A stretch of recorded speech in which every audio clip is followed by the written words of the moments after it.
வணக்கம். தமிழ் ஃபுட் கார்னர்ல இன்னைக்கு கமகமன்னு சூப்பரா ஒரு லஞ்ச் காம்போ பார்க்கலாம்.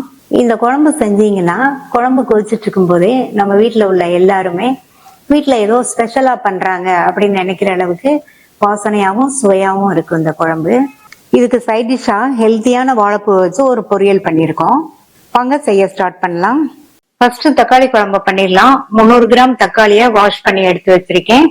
இப்ப வேக வைக்கிறதுக்கு முன்னாடி தக்காளியோட இந்த பின்பக்கத்துல இந்த மாதிரி லைட்டா ஒரு கட் கொடுத்துருங்க. பிளஸ் மாதிரி இந்த மாதிரி லைட்டா கட் பண்ணிட்டு வேக வச்சோம்னா தக்காளியும் வேகமா வெந்துரும். நமக்கு தோலை உரிக்கிறதுக்கும் ரொம்ப ஈஸியா இருக்கும். இந்த பேன்ல தண்ணி விட்டு நல்லா கொதிச்சுட்டு இருக்கு. எல்லா தக்காளியையும் இதுல சேர்த்துடலாம். இந்த மாதிரி வேக வச்சு அரைச்சு குழம்பு பண்ணோம்னா குழம்போட டேஸ்ட் ரொம்ப ரொம்ப சூப்பரா இருக்கும். கண்டிப்பா இதே மாதிரி ஒரு தடவை ட்ரை பண்ணி பாருங்க. தக்காளி 6 இருந்து 7 நிமிஷம் வேகட்டும். நம்ம எடுத்திருக்கிற தக்காளி மீடியம் சைஸ் தக்காளியா இருக்கு, ஓரளவு கின்னு இருக்கு. அதனால வேகிறதுக்கு 6 இருந்து 7 நிமிஷம் ஆகும். உங்களுடைய தக்காளி சைஸ் சின்னதா கொஞ்சம் ஓரளவு பழுத்ததா இருந்ததுன்னா இன்னும் சீக்கிரமாவே வெந்துரும். வெந்துட்டு இருக்கும்போது இந்த மாதிரி அடிக்கடி பெரட்டி விடுங்க. எல்லா தக்காளியும் ஒண்ணு போல வெந்துரும். இப்ப 6 நிமிஷம் ஆச்சு. தக்காளி எல்லாமே நல்லா சாஃப்டா வெந்திருக்கு. இந்த மாதிரி தோலை உரிச்சா உரிக்க வருது பாருங்க. இப்ப எல்லா தக்காளியையும் வெளியே எடுத்து வச்சுட்டு ஆற வச்சலாம். தக்காளி ஆறுனதுக்கு அப்புறமா தோல் உரிச்சு வச்சிருக்கேன். அந்த தோலை வேஸ்ட் பண்ணிடாம ஒரு பவுல்ல சேர்த்திருக்கேன். இதுல கொஞ்சமா தண்ணி சேர்த்து இப்ப இத நல்லா இந்த மாதிரி பிழிஞ்சிட்டு இத வேஸ்ட் பண்ணிடாம நம்ம தக்காளி அரைக்கும் போது சேர்த்து அரைச்சிடலாம். இந்த மிக்ஸி ஜார்ல தக்காளி, இது கூட நம்ம தோல்ல இருந்து எடுத்த தக்காளி சாறு. இப்ப இத நல்லா நைஸா அரைச்சுக்கலாம். தக்காளி குழம்பு ரெடி பண்ணிடலாம். இந்த பேன்ல 1 டேபிள் ஸ்பூன் எண்ணெய் சூடானதும் இதுல 1/2 டீஸ்பூன் சோம்பு சேர்த்து பொரிய விட்டுருங்க. கூடவே கொஞ்சமா கல்பாசி சேர்த்துக்கலாம். இந்த கல்பாசி சேர்த்தோம்னா குழம்பு நல்லா வாசனையா சூப்பரான டேஸ்ட்ல இருக்கும். இப்ப கல்பாசியும் பொரிஞ்சு நல்ல வாசனை வந்துருச்சு. இது கூட கருவேப்பிலை சேர்க்கிறேன்.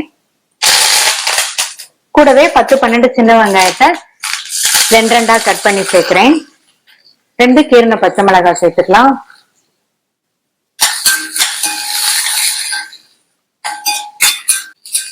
இந்த வெங்காயம் பச்சை மிளகாய் எல்லாமே ஒரு 2 நிமிஷத்துக்கு வதங்கட்டும். 2 நிமிஷம் ஆச்சு. ஸ்டவோட தீய நல்லா குறைச்சிருங்க அல்லது ஸ்டவ் ஆஃப் பண்ணிருங்க. நான் ஸ்டவ் ஆஃப் பண்ணிட்டேன். இது கூட 1/2 டீஸ்பூன் மஞ்சள் தூளும் 1/2 டீஸ்பூன் தனி மிளகாய் தூளும் சேர்க்கிறேன். தக்காளியில புளிப்பு இருக்கும். ஆல்ரெடி நம்ம பச்சை மிளகாய் சேர்த்திருக்கோம். இந்த அளவு காரம் சரியா இருக்கும். இது கூட 1/2 டீஸ்பூன் சோம்பு தூள் சேர்க்கிறேன். கூடவே 1/2 டீஸ்பூன் சீரகத்தூளும் சேர்த்துக்கங்க. இப்ப நல்லா கலந்து விட்டுட்டு நம்ம அரைச்ச அந்த தக்காளி விழுத சேர்த்துக்கலாம். இது கூட 1/4 கப் தண்ணி. குழம்புக்கு தேவையான அளவு உப்பு சேர்த்துட்டு ஸ்டவ் ஆன் பண்ணியாச்சு. நல்லா மிக்ஸ் பண்ணி விட்டுருங்க. இப்ப இந்த குழம்பு தளதளன்னு ஒரு 3 இருந்து 4 நிமிஷத்துக்கு கொதிக்கட்டும். நம்ம தக்காளியை வேக வச்சதுனால குழம்பு 3 இருந்து 4 நிமிஷத்துக்கு கொதிச்சா போதும். இந்த மிக்ஸி ஜார்ல 3 டேபிள் ஸ்பூன் தேங்காய் துண்டுகள், 5-6 முந்திரிக்கு பதில் நீங்க 1 டீஸ்பூன் கசகசாவை ஊற வச்சு சேர்த்துக்கலாம். இதுல கொஞ்சமா தண்ணி சேர்த்து நல்லா பேஸ்ட் மாதிரி அரைச்சுக்கலாம். குழம்பு 4 நிமிஷமா கொதிச்சிருச்சு. இதுல நம்ம அரைச்ச தேங்காய் முந்திரி விழுத சேர்த்துட்டு மிக்ஸி ஜார கழுவி 1/2 கப் போல தண்ணி சேர்க்கிறேன். நல்லா கலந்து விட்டுருங்க.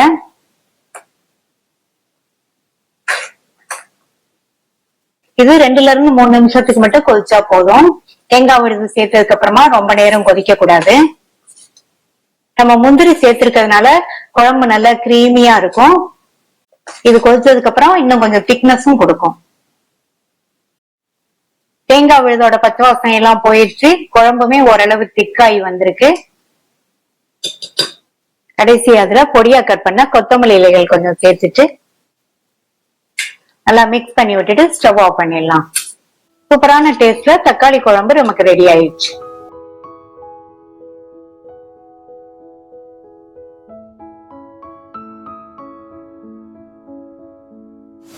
வாழைப்பூ பொரியல் பண்றதுக்கு இந்த பேன்ல 1 டேபிள் ஸ்பூன் தேங்காய் எண்ணெய் சேர்த்திருக்கேன். தேங்காய் எண்ணெய் சேர்த்து பண்ணோம்னா நல்லா வாசனையா டேஸ்ட் ரொம்ப சூப்பரா இருக்கும். எண்ணெய் சூடாயிடுச்சு. இதுல கொஞ்சமா ஒரு 1/4 டீஸ்பூன் கடுகு சேர்க்கிறேன். கடுகு பொரிஞ்சதும் 2 டீஸ்பூன் உளுந்து சேர்க்கிறேன். இந்த மாதிரி உளுந்தும் அதிகமாக சேர்த்துக்கங்க, நல்லா இருக்கும். கூடவே 1 டீஸ்பூன் கடலைப்பருப்பு.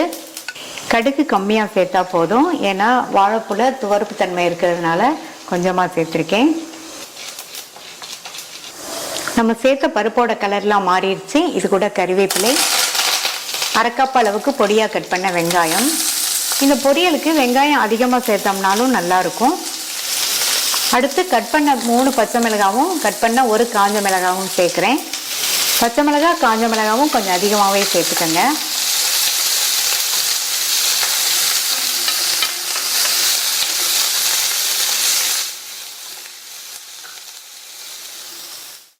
வெங்காயம் வதங்கி இந்த மாதிரி கண்ணாடி பதம் வந்ததுக்கு அப்புறமா வாழைப்பூவை சேர்த்துடலாம்.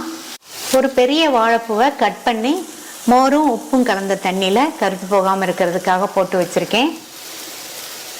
இந்த வாழைப்பூவை நல்லா பிழிஞ்சிட்டு சேர்க்கிறேன்.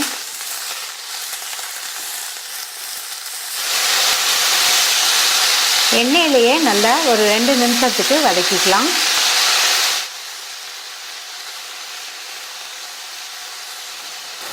இந்த மாதிரி 2 நிமிஷத்துக்கு வதக்கிட்டு அப்புறமா இதுக்கு உப்பு சேர்த்துக்கலாம். வாழைப்பூவை மோரும் உப்பும் கலந்த தண்ணியில நம்ம கட் பண்ணி போட்டதுனால உப்பு பார்த்து சேர்த்துக்கணும். நான் 1/2 டீஸ்பூன் சேர்த்துருக்கேன். அப்புறமா தேவைப்பட்டா சேர்த்துக்கலாம். அடுத்து இதுல ஒரு 1/2 கை அளவுக்கு மட்டும் தண்ணியை தெளிச்சிட்டு நல்லா ஒன்று போல மிக்ஸ் பண்ணி விட்டுட்டு மூடி வச்சிருங்க. வாழைப்பூ ரொம்ப சாஃப்டா இருக்கிறதுனால தண்ணி நம்ம அதிகமாக தெளிக்க கூடாது. நம்ம சேர்த்துருக்கிற தண்ணியிலேயே வாழைப்பூ வெந்துடும். மூடி வச்சு ஸ்டவ்வை மீடியம் ஃப்ளேமில் வச்சுருங்க. வாழைப்பூ நல்லா சாஃப்டாக வெந்து வரட்டும். இடையில ஓப்பன் பண்ணி பார்த்து கலந்து விட்டுக்கங்க. 5 நிமிஷம் ஆச்சு. வாழைப்பூவெல்லாம் நல்லா சாஃப்டாக வெந்துருச்சு. நம்ம சேர்த்த தண்ணியுமே வத்திருச்சு. அடுத்து இதில் 1/2 டீஸ்பூன் சீரகம், தேங்காய் துருவல் சேர்க்குறேன். தேங்காய் துருவல் 4 டேபிள் ஸ்பூன் சேர்த்துருக்கேன். நீங்கள் உங்கள் டேஸ்ட்டுக்கு தகுந்தபடி சேர்த்துக்கங்க. வாழைப்பூல துவர்ப்பு தன்மை இருக்கிறதுனால தேங்காய் துருவலும் நம்ம அதிகமாக சேர்த்தோம்னா அந்த துவர்ப்பு தன்மையே தெரியாமல் நல்ல சுவையாக இருக்கும். தேங்காய் துருவல் சேர்த்து நல்லா மிக்ஸ் பண்ணி விட்டாச்சு. இது 1 நிமிஷத்துக்கு மட்டும் இருக்கட்டும். அதுக்கப்புறமா ஸ்டவ் ஆஃப் பண்ணிடலாம். ஸ்டவ் ஆஃப் பண்ணியாச்சு. ஹெல்த்தி அண்ட் டேஸ்டி வாழைப்பூ பொரியல் ரெடி ஆயிடுச்சு. தக்காளி குழம்பும் வாழைப்பூ பொரியலும் ரெடி ஆயிடுச்சு. இந்த காம்பினேஷன் பார்க்கறதுக்கு ரொம்ப சிம்பிளா இருந்தாலும் ட்ரை பண்ணி பார்த்தோம்னா ரொம்ப டேஸ்டாகவும் டிஃப்ரெண்டாகவும் இருக்கும். ட்ரை பண்ணி பார்த்துட்டு உங்க கமெண்ட்ஸை சொல்லுங்க. தேங்க்யூ.